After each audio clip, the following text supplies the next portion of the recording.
With Half-Life 2 getting a remaster and the CS community creating more content than the official CS2 devs, meanwhile cheaters are infested into CS2's online major qualifier, official servers, and now AI bot farms, Valve on the other hand of things is seemingly AFK, yet at the exact same time also releasing the most amount of updates we've seen since dating back to the limited test. Now, ladies and gentlemen, over the last 24 hours, Valve have now just released Counter-Strike's 4th update of the week, which to put this in perspective, we only had 3 in July. Now yes, the obvious catch to all of this is that none of them are really full of content. Today's video, we're going to break down and showcase last night's blog post with the new radar fix for CS2, as well as take a quick deep dive into the plague of AI bot farm servers inside CS2, yet again more leaks for Keychains after last night's update, Half-Life 2's remaster, alongside a bunch more. Now today's video sponsor is SkinsMonkey. SkinsMonkey is a CS2 trading site for all your skin needs. Whether you're choosing to deposit your in-game items or real-life cash, SkinsMonkey has it all. If you choose to trade yet need to top up your balance, you can do so by also using my code MANDO for a free $5. Alongside depositing, you get an additional 35% of a deposit bonus. With SkinsMonkey's large variety of skins, they also offer daily, weekly,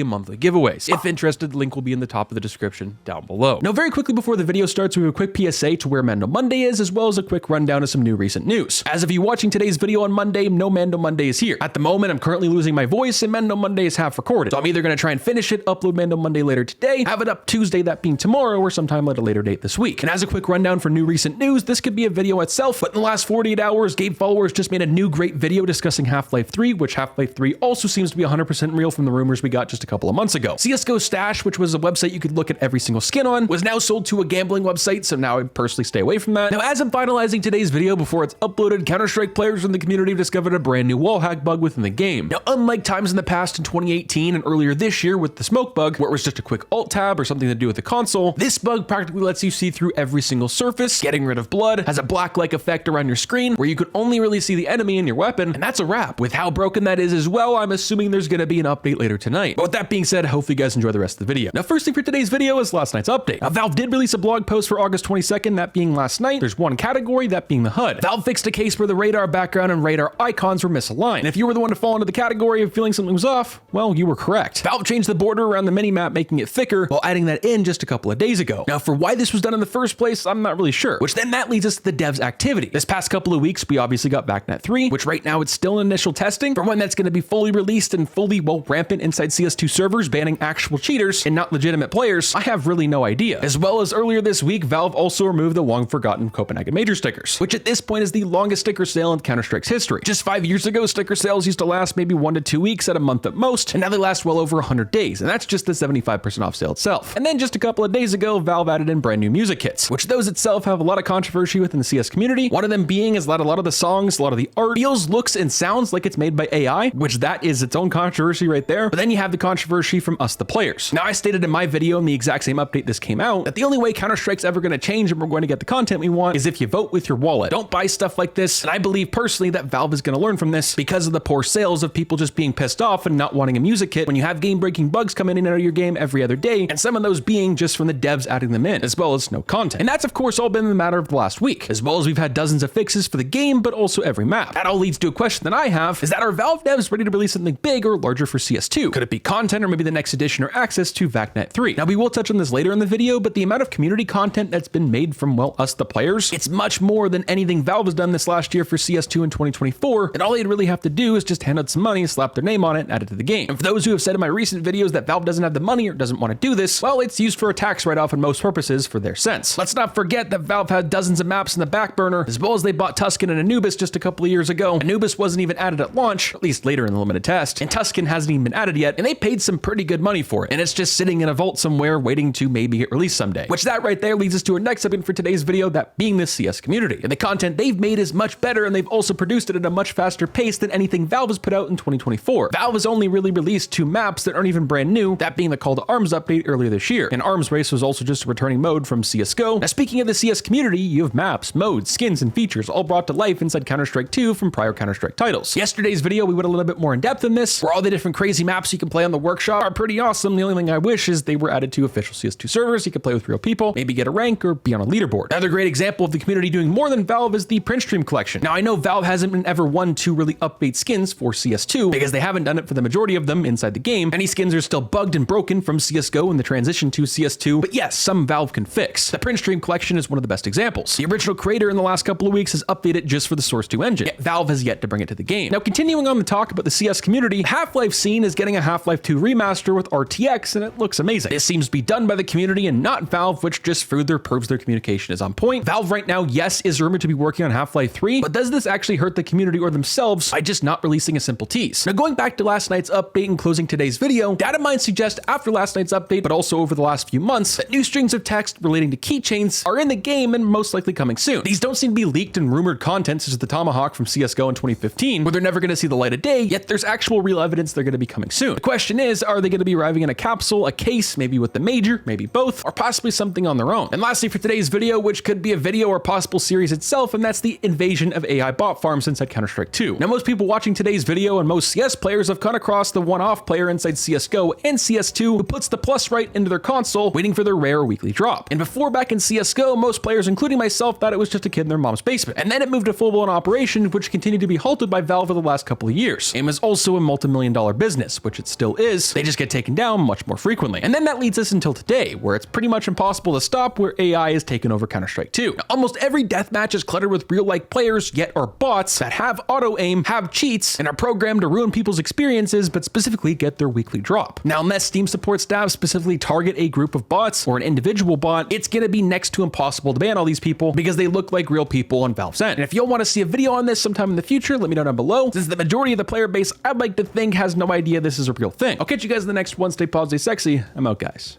Peace.